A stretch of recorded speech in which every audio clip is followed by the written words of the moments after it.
Presidente, saludar a los ministros. Yo, primero, una cosa bien práctica, que sumarme a lo que pidió el diputado Jackson, sería bueno tener un cuadro comparativo con los plazos en que se produce el reajuste, ¿ah? ¿Cuál es el crecimiento nominal del salario mínimo efectivo? ¿Cuánto se va a producir de crecimiento nominal? ¿Cuánto es el IPC para ese tramo de tiempo? ¿Y cuál es el crecimiento real del salario mínimo? Porque a propósito de lo que dice el diputado Out, y puedo que esté equivocado, por eso es que es muy importante tener ese cuadro comparativo, me parece que al final lo que se propone es que lleguemos a un acuerdo con un crecimiento real del salario mínimo en torno al 2%, independiente de los tramos y del crecimiento real. Por eso digo crecimiento real del 2%. Entonces yo me pregunto lo siguiente, que por eso es que quiero plantear el tema para hacer una reflexión.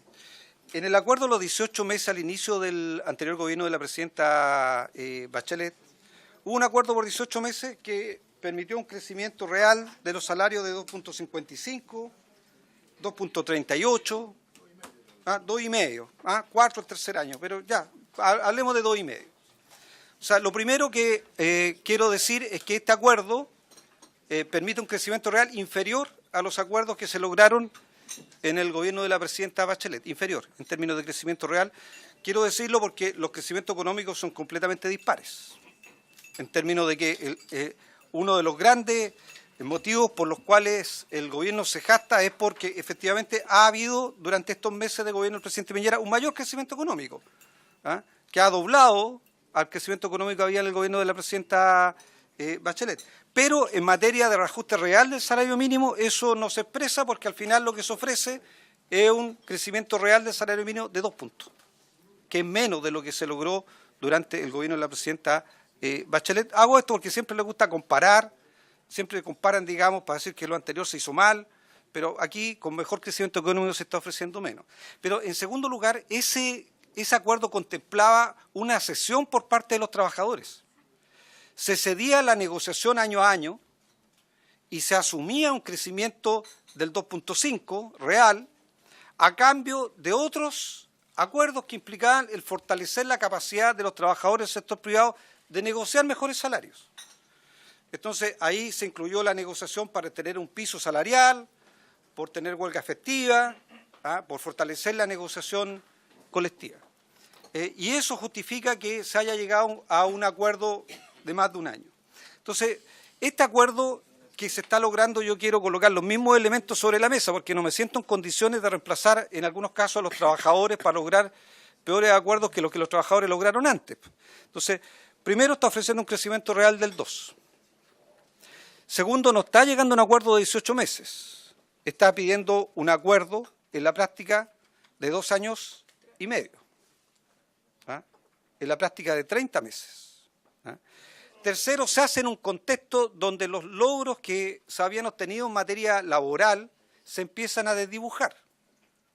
Se empieza a interpretar lo que tiene que ver con los servicios mínimos, se empieza a generar dictámenes de la Dirección del Trabajo respecto a los grupos negociadores, se empieza a tratar de difuminar lo que tiene que ver con el piso de negociación de los trabajadores. O sea, en la práctica, por un lado, se ofrece menos crecimiento real, se ofrece amarrar a los trabajadores un periodo más largo de tiempo en los cuales no pueden negociar, y en tercer lugar, se toman una serie de decisiones administrativas para debilitar la capacidad de negociación de los trabajadores del sector privado. Entonces yo me pregunto, ¿cuál es la oferta del gobierno para permitir que se llegue a un acuerdo por 30 meses?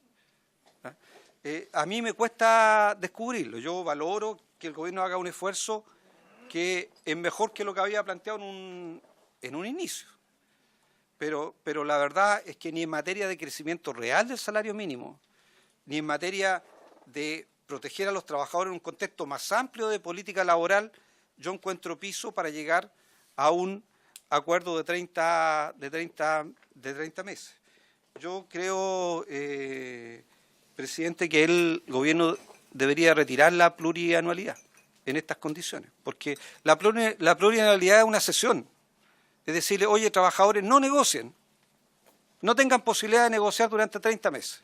Está bien, puede ser una propuesta incluso que pudiera ser razonable, pero uno dice, bueno, ¿a cambio de qué no negocio durante 30 meses? ¿Voy a tener garantizado un mejor crecimiento real de mi salario respecto a aquellos momentos en que podía negociar año a año? No, pues esta propuesta demuestra que no, incluso tiene menos.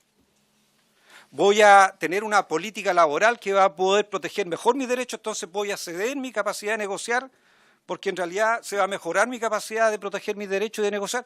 Esta oferta tampoco lo garantiza.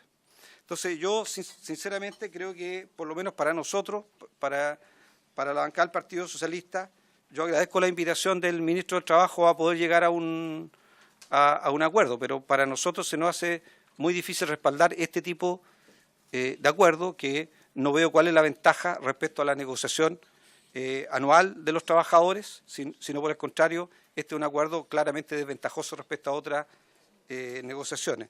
Quiero insistir, presidente, que sería muy importante que el gobierno pudiera transparentar por periodo de tiempo cuál es el crecimiento nominal, cuál es el IPC y cuál es el crecimiento real.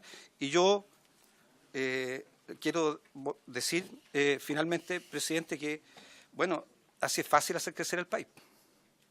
Porque decirle a los que inviertan pagando bajos salarios, debilitando la capacidad de negociación de los trabajadores y bajándole los impuestos, bueno, está bien, es una alternativa, pero es una alternativa que claramente no beneficia a los trabajadores. Gracias, presidente.